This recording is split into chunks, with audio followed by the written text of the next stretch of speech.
Hello. So, Carenado have updated the PC-12 in Microsoft Flight Simulator, and they claim to have solved some of the frame rate issues with it and some of the irregularities, shall we call them, in the cockpit. So we're going to do a flight across the Rocky Mountains in it, just to see how it behaves. So it'll be a fairly long flight, so I'll talk through setting the airplane up, and then we'll go on the flight. I'll be away from the cockpit, we'll just let it run and I'll record, and then I'll come back for landing. We'll talk through the landing and see how it behaves. So we might do a manual circuit of the destination airfield just to see how it's behaving, if the frame rate is fine. Okay, so let's go and get inside the airplane. So you can see this is the PC-12. I only ever flew it once because of the issues it had. So you can see it's got a, I always forget the name of this, the GNS 530 in it, but it has a tablet. So we're going to swap it straight out for the GTN 750 to make our life easy. So if we go in here, go to the next page and turn on the GTN 750 and get rid of the tablet. And there it is. So how do we get this thing started? I'm going to use some of the control keys to move around. So Control and 2 will send you straight to the overhead panel. So the first thing we're going to do is go and turn the batteries on, battery 1 and battery 2. Okay, and then we're going to go and turn the nav lights on. We're also going to turn the beacon light on because we're going to start the engine straight away. So we're going to hit the start button and you'll hear in the background, hopefully, yep, you can hear that. Okay, so in concert with that, you've got the fuel lever here. We're going to move it to the middle, low idle I think it's called.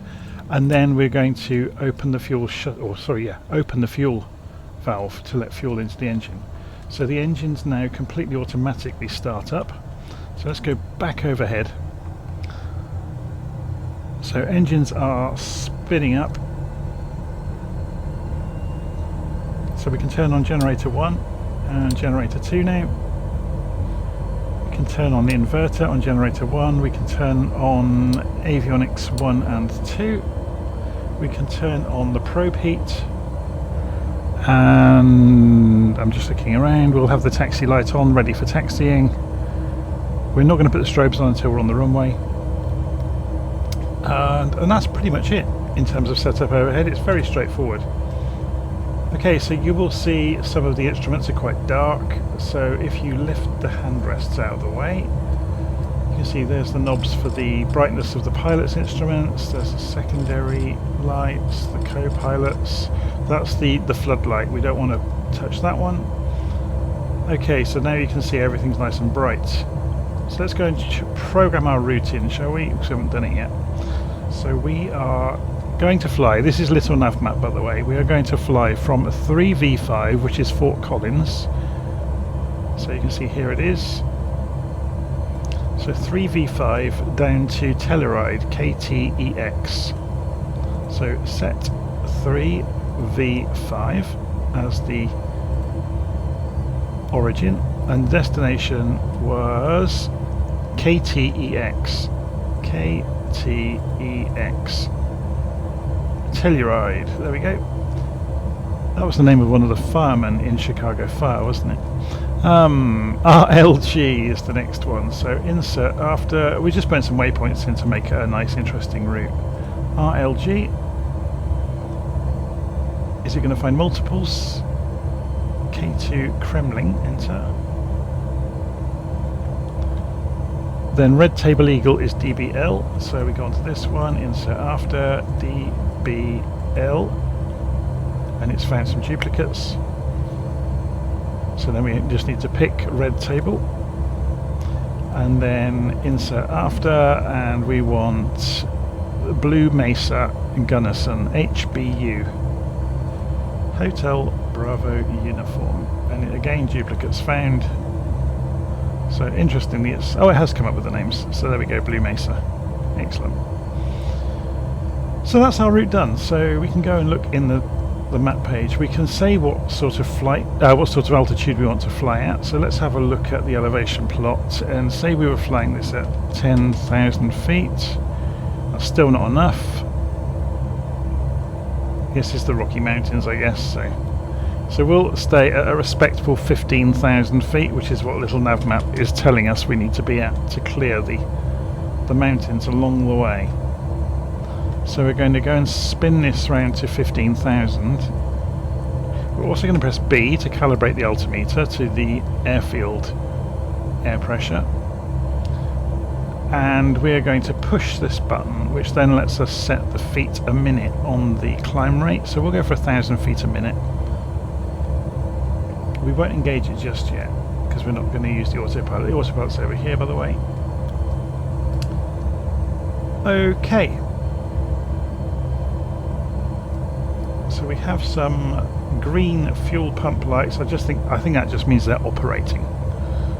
Most things are automatic in this aircraft, which is quite cool.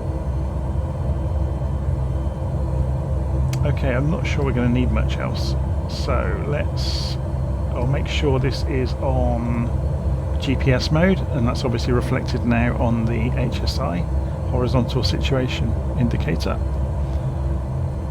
I think we're pretty good to go. So, flaps to takeoff position, wheel brakes off. Before we start rolling, let's go and have a double check of exactly where we are in the world. So we need to double back on ourselves to go to the runway.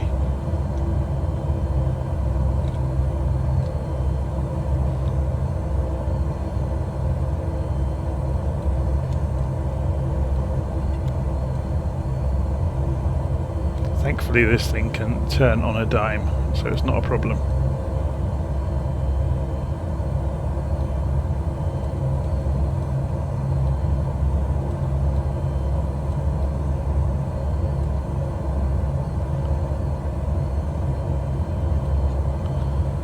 Okay, let's go and press Control 2 to look overhead again. We're going to go and turn on that strobe light now. We're going to turn the taxi light off. Below 10,000 feet you're supposed to have landing lights on, so we're going to turn them on at this point. Now we're sat on the runway. There is an inertial separator as well, but it looks like a nice clean runway, so I don't think that's needed. We'd usually use that for field performance. Now we're going to push the mixture forwards now, so fuel is on full.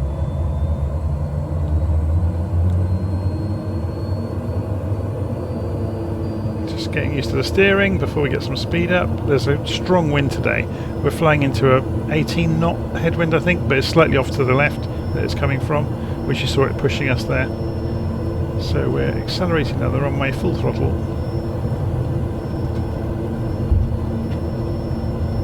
And rotate gently. And we're in the air. Gear up.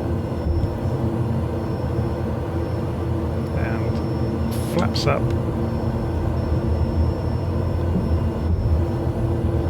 Trimming the aircraft as it climbs. So autopilot can come on now, go to nav mode, and we can engage that vertical speed. So it's going to go for 1,000 feet a minute now, and we can come off the throttle. Don't need to be going quite so fast. So shall we, while we're at it then, go and increase that rate of climb to 1,500 to clear these hills. You can easily do it. See it accelerating like nobody's business. So yeah, the most of the test today is to see how well this does on frame rate.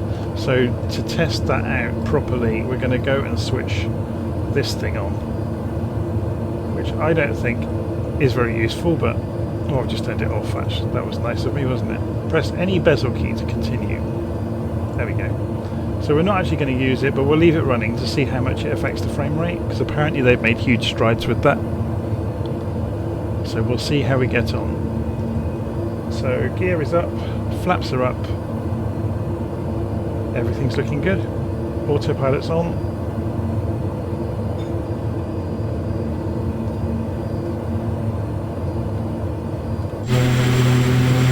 It's noisy out here, isn't it?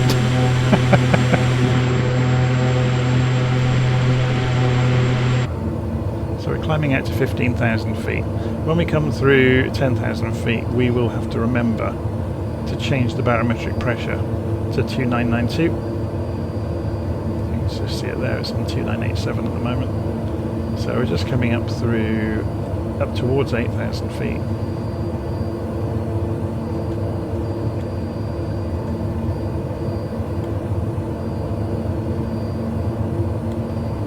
Oh, sorry, it's 18,000 feet, isn't it? We're in the US. So we've got a little while yet before we switch to barometric pressure. It's called the transition altitude, or transition level. There's actually two heights.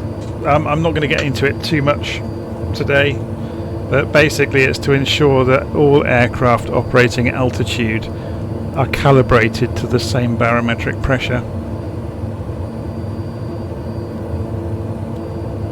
So that vertically in the sky they all agree with each other and with air traffic control. That's 9,000 feet.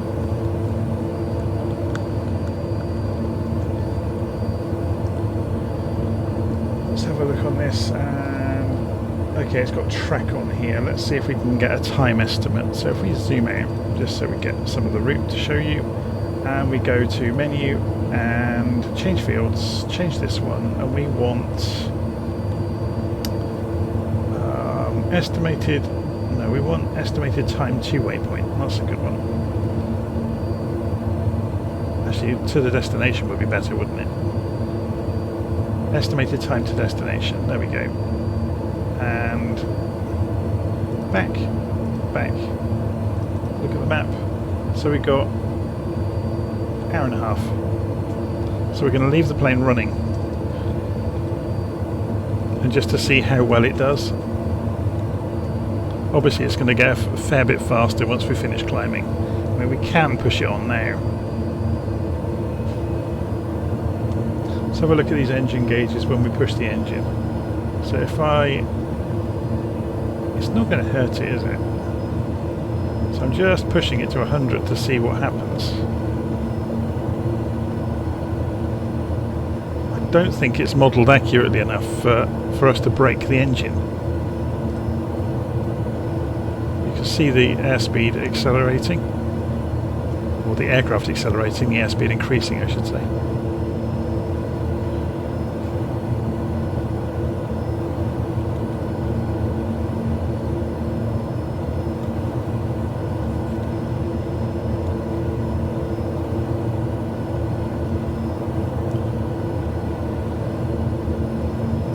It's looking pretty good, isn't it?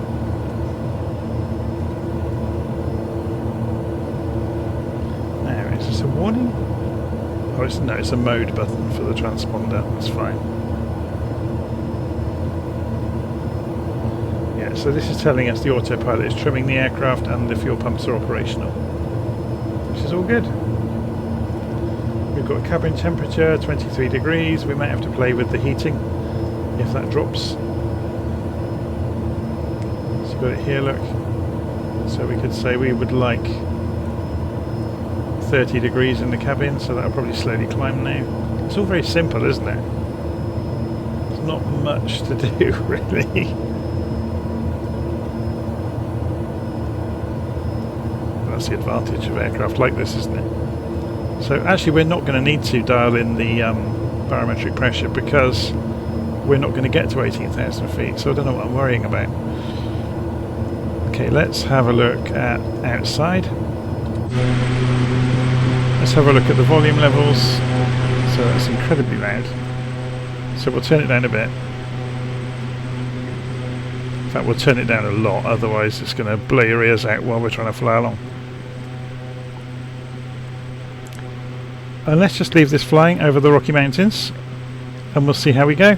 So I'm going to sign off for a bit and I'll be back online a bit later on.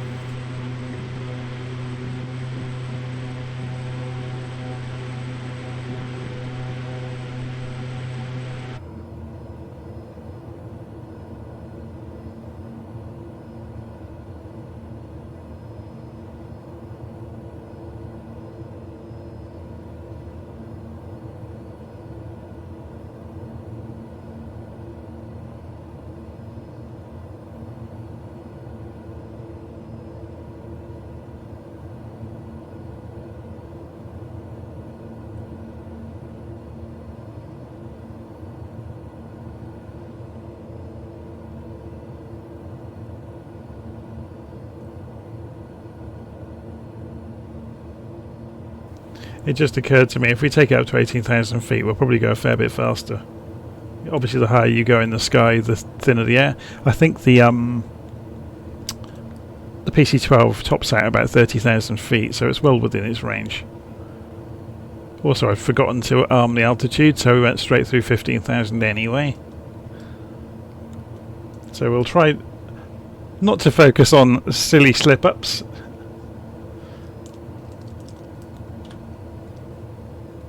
And we'll see how we get on. Should we move that heading bug? It's winding me up there. It's not going the same direction we are.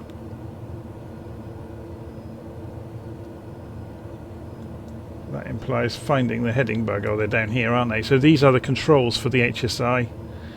It's funny, isn't it? You can click the middle of it, which centers it. So it's really nice, actually, being able to do things like that. Saves you a lot of time. So we're just coming up towards 18,000 feet. So let's see if it levels out automatically, and then we'll... Can we press barometric pressure? No. Oh, there's a standard button. There we go. So you can toggle it. So when we get to within 100 feet of our target altitude, we'll go for the standard barometric pressure. Notice there's no tooltip for it. That's interesting. I'm quite annoyed actually in this aircraft. There's no checklist, and there's no documentation either. Not in with the aircraft. Apparently you can fetch documentation off the internet, but that's not good enough. Okay, so we're go for standard, so it's switched to 2992, and there we go. So the airplane is now levelling out at 18,000 feet, and it's captured the altitude, which is great. So I'm going to leave it outside. Oh, actually no, I'm not, because then I can't periodically come in and see how many minutes we've got left. How can we do this to make it easy? I know what we'll do. We'll get little nav map, and we could put the route into Navigraph, couldn't we? Didn't think about that. Should we try it? So if we pull up, that's the GTN 750. Have I not got Navigraph installed? I've not got Navigraph installed anyway. I've been playing around with running the simulator without add-ons to see if it makes any difference. Yeah, we'll leave it. So what we could do is close all these windows in Little Nav Map. Have I saved the layout? Open window layout. Little Nav Map. Window layouts. No, I haven't.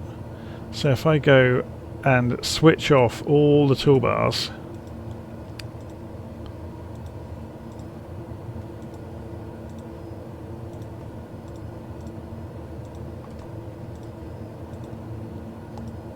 and the status bar, so we got a very minimal view of the screen.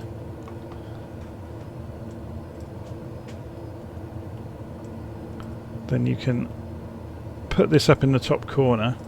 For future use, I can save that window layout, and I'll say put it in little nav map files, put it in window layouts, and call it minimal. And we'll make this smaller, and then you get to see where we are along the way. So we'll put that there, put that there. We'll make the taskbar go away in Windows.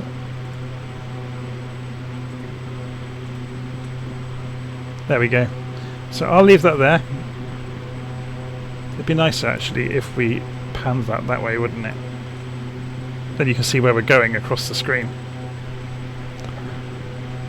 Okay, I really will go this time, and I'll be back in an hour or so.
So, in case you're wondering, I'm having a look because I just noticed that this doesn't agree with Little Nav Map.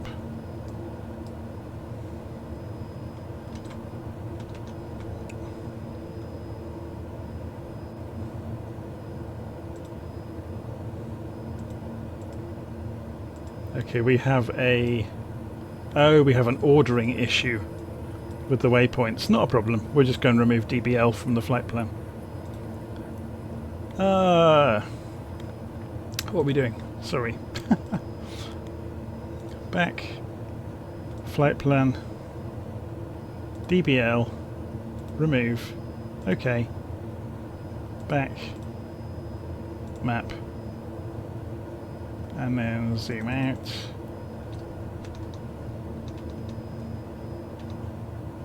So in here we need to just remove DBL entirely. So when I put the route in, I did it in the wrong order. Mistake number 2 today. But again, that's not why we're here. We're wanting to see how this aeroplane behaves. Can we see the mountains below us?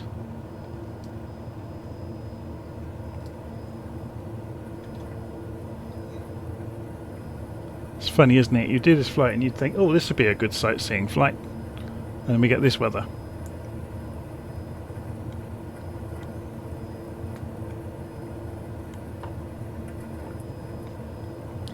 And it doesn't appear to have damaged the engine at all running it flat out.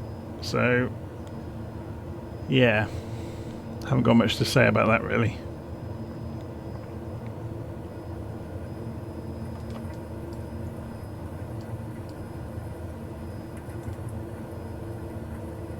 So it's saying 26 minutes to get to the destination, which is markedly different than the time it was giving us earlier.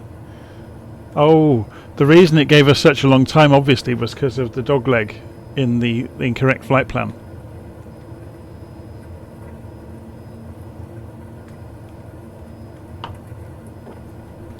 Right.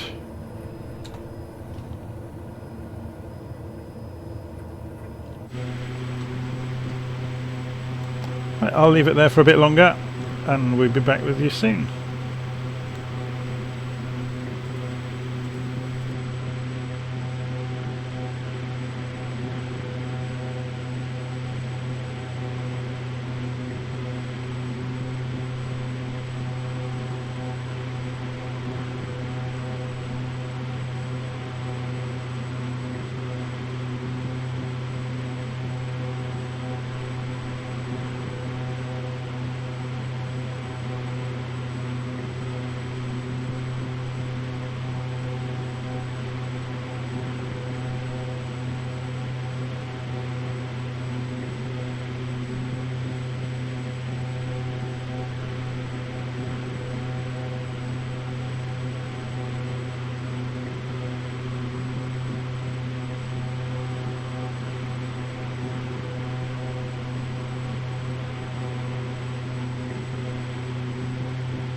Okay, I couldn't resist it.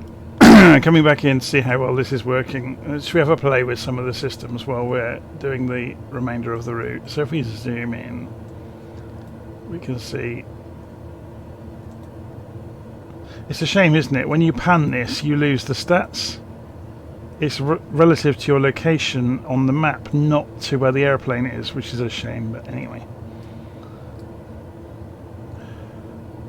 So let's pull the throttle back a little bit. 95% will do. It'd be interesting actually to see how it hangs on to speed. So the weather has finally cleared, which is fantastic. Excuse me, got a bit of a frog in my throat, I don't know why. It's quite cool that they've done some nice animations around things like the aerials wiggling. Does it do it on both sides? Is it symmetrical? Yeah. It's probably the same asset, isn't it?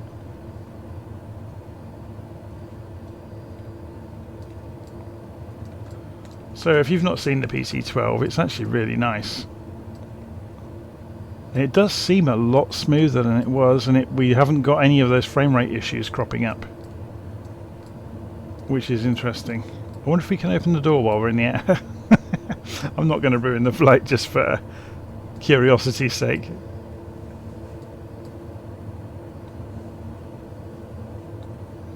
Okay, so we've got about 50 miles to go, and if we open little nav map back up and open the window layout to default again. Actually, no, we're not going to, because this is the beta. We're going to go and just reset the window layout to default. There we go. Get rid of the search. Get rid of that panel. Okay, that's a bit better.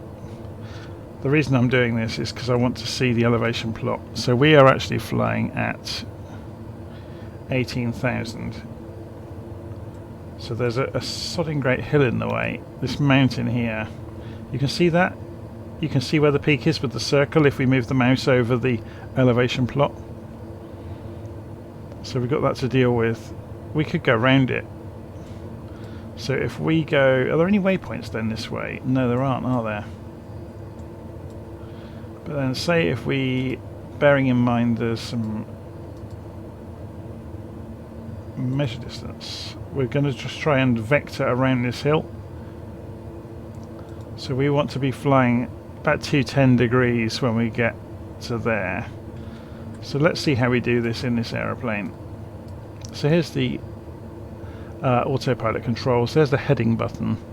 We need to move that heading bug. Now the roller for the heading bug is over here. So we want 210 degrees. It's 210. So we'll just switch to heading mode in a moment. Well, we could do it now, couldn't we? It doesn't really matter when we do it. We're going to be pushed south of this line anyway because of the direction of the wind. Oh, and the sim has paused again. Let's see if it recovers or if it's going to crash.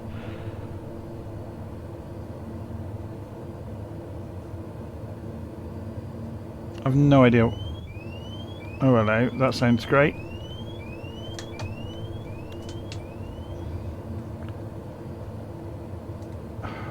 Fantastic. So, I'm pretty sure that the pauses I sometimes see in the sim are to do with the USB controller on the motherboard, and it's rescanning controllers when it really shouldn't.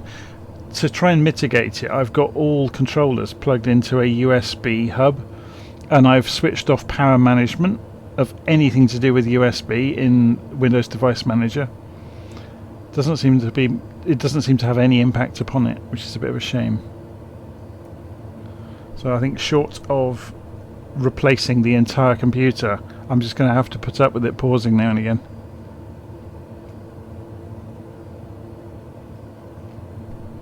It's not pausing because of data either. I've got fibre to the house. I've got 400 megabit synchronous. So that's not the issue.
Right then.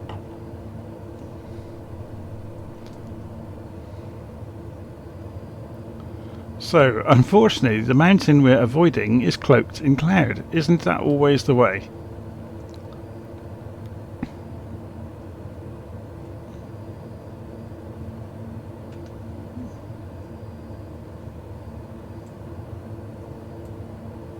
So if we were to get the elevation plot to correct itself, we can add a position over there. We'll add a position. We're going to end up somewhere over here. And we can see we've taken the edge off of that. But there's still a hill in our way if we were to descend too much. So we'll come down to... we'll see how we get on. It'd be interesting to see how quickly we can descend, actually.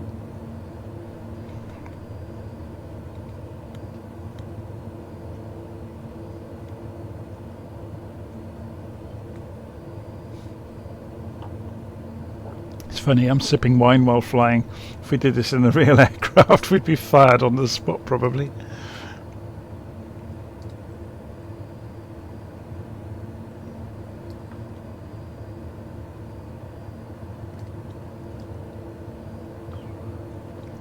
Yes, I'm quite impressed actually. I can't see any sign of frame rate issues. This is all very, very good.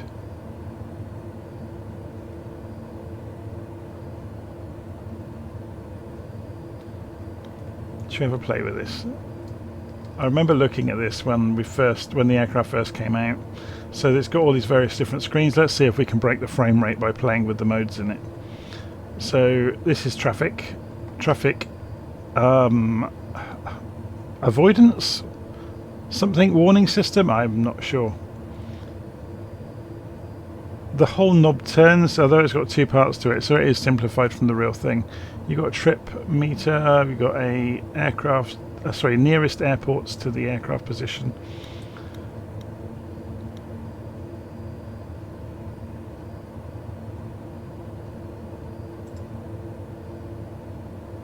Interesting, I have got Navigraph. Oh, it's because I haven't got the plug-in probably up here for Navigraph, otherwise it should work.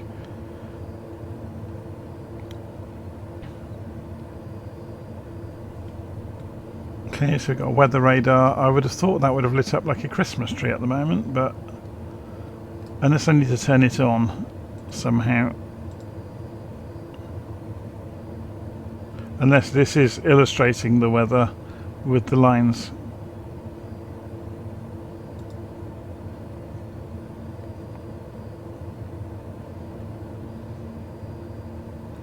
We can change the way this renders things so we can see the data. Not sure how we change. Oh, there we go, range is down here then, so that's fairly straightforward. So we're just coming in and then we're going to turn right, so it's aircraft oriented, not north oriented. Not sure if we can change that. So we can turn traffic display on. Obviously there's nothing flying around me. Yeah, it's interesting, isn't it?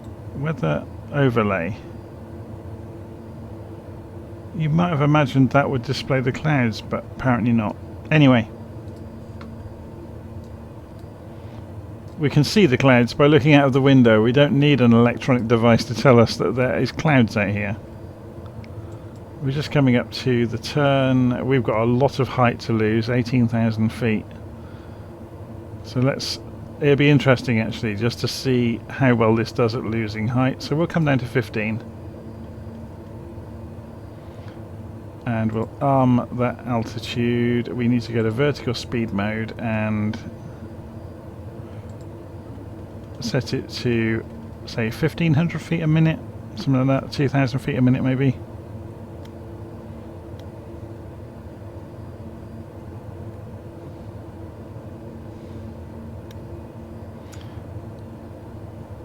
And it's coming down 2,000 feet a minute. Look, it's doing it. Let's see how close we get to these hilltops. We're getting a bit fast, so I'm going to come off the throttle.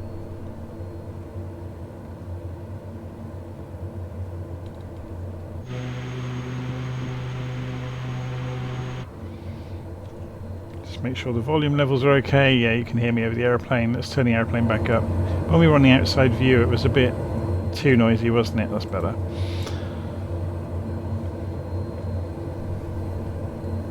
So we're just coming down to 16,000 feet. We're going to lose another 1,000. In fact, I may go for altitude hold at that height. So let's try this out, see if it works. Altitude hold, and it's doing it at 15,900.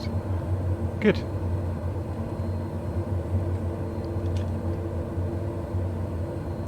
But it hasn't... Oh, of course we were on heading mode, weren't we? So let's go and see. While it's on heading mode, will it turn for us? So we want to go... Yeah, it's turning. It's not turning remarkably quickly. I've said 290 degrees. It's probably more than that, isn't it? So if we go from there, measure... Well, it actually is within 1 degree. That was pretty remarkable, wasn't it? Although saying that, we're going to be overshooting this slightly, so we need a couple more degrees. But then the wind is going to push us back across the track, probably. We'll see. So I've given it a few more degrees. So we should be able to come down this valley, hopefully, then. Avoid these peaks. Maybe we need to clear this first, though. So if we expedite getting into the valley for the approach, then we'll be good. So let's go and turn a bit further across our track. So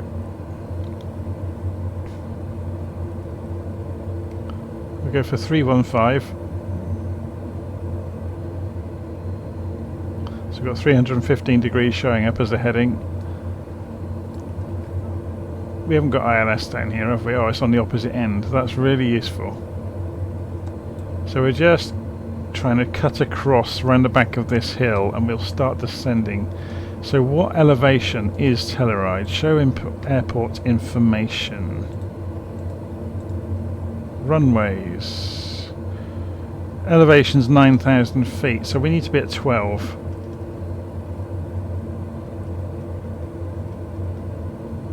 Before we get to, although we're already inside 10 miles, so we need to come down in a hurry now. Okay. So, oh, it's frozen again. Unbelievable.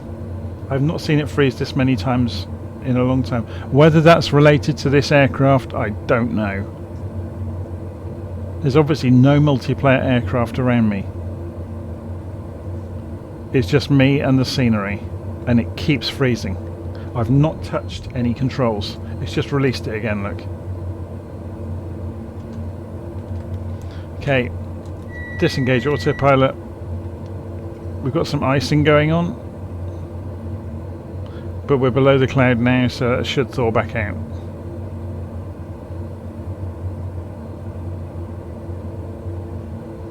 If we wanted to expedite that, where is the icing controls? Is it down here? No. Was it overhead? It was, wasn't it? De-icing, boots, propeller. That's it.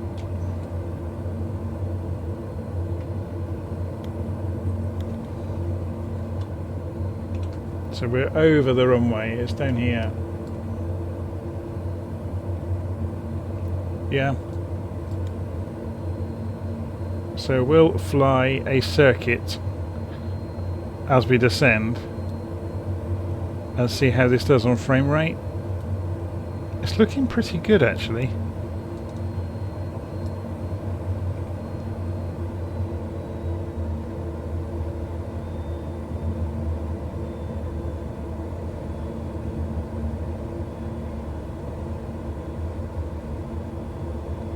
So you can see at the moment runway direction's about 280, so reciprocal is 100 degrees. So we'll do our reciprocal now.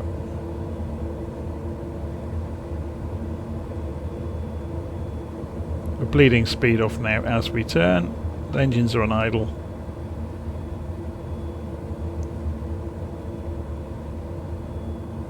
It's quite a harsh environment, isn't it?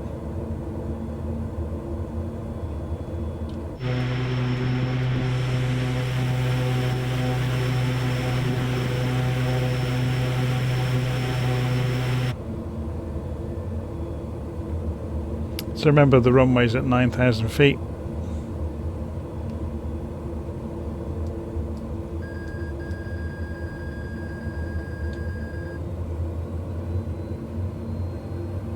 Just getting a bit slow there.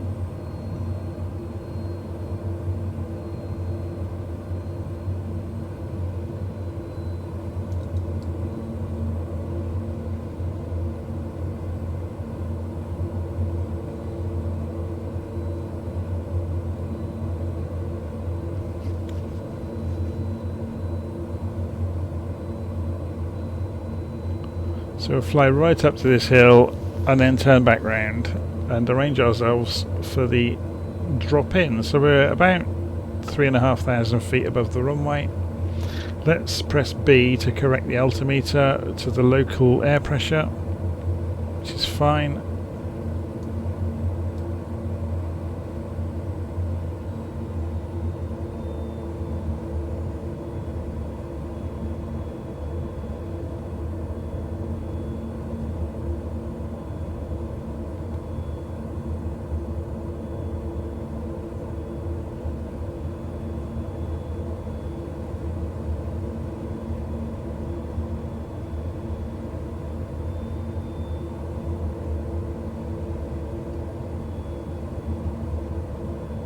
There's the runway.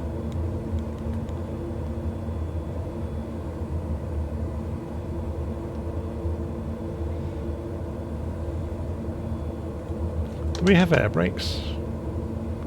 No, we don't.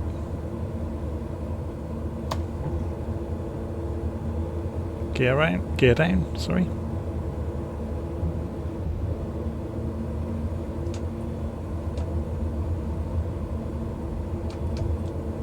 Be interesting to see how quickly this thing will stop. With flaps and gear, it's slowing down remarkably fast. So it's yeah, it's not the most sleek aircraft in the world. I'm just looking at the limits there, so I'm going to open the throttle a little bit.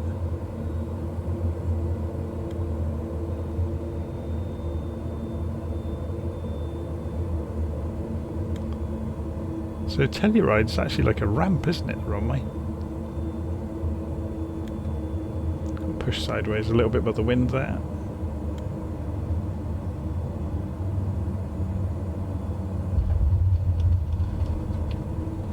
Okay, flaps up. We obviously have to do a backtrack here to get back. So we'll slow ourselves down.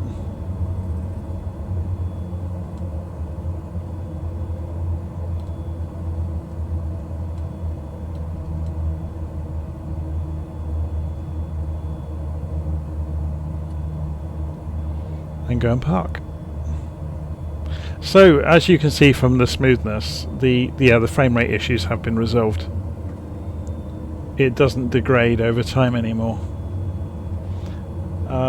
which is fantastic. So I actually might find myself flying this quite a lot more often than I have been.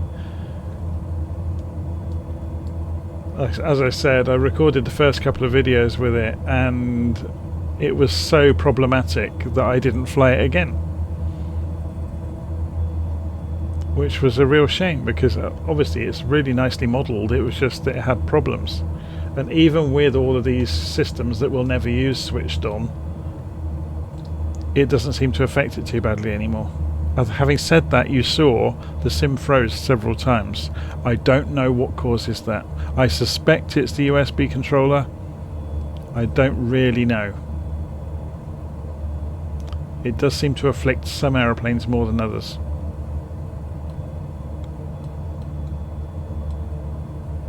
Interesting airfield, isn't it? Obviously this is just stock scenery, so the real thing might not be quite the same as this. Parking brake on,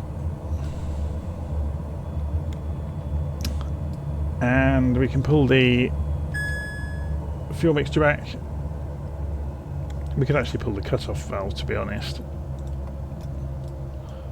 And then back overhead we can go and start switching things off. So generators can come off.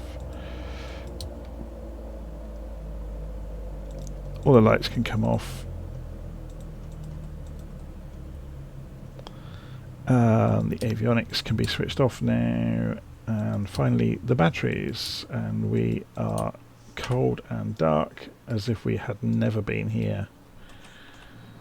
So there you go. Yes, it does seem to be that they have fixed it. So the PC-12 is actually usable now, which is nice to know, isn't it? So again, not much of an interesting flight really. It was just me throwing the airplane into the air for an hour to see what it behaved like when we got to the end. And it was okay. So anyway, there we go. Test done. Taking a hit for the team once again. I'll see you again soon.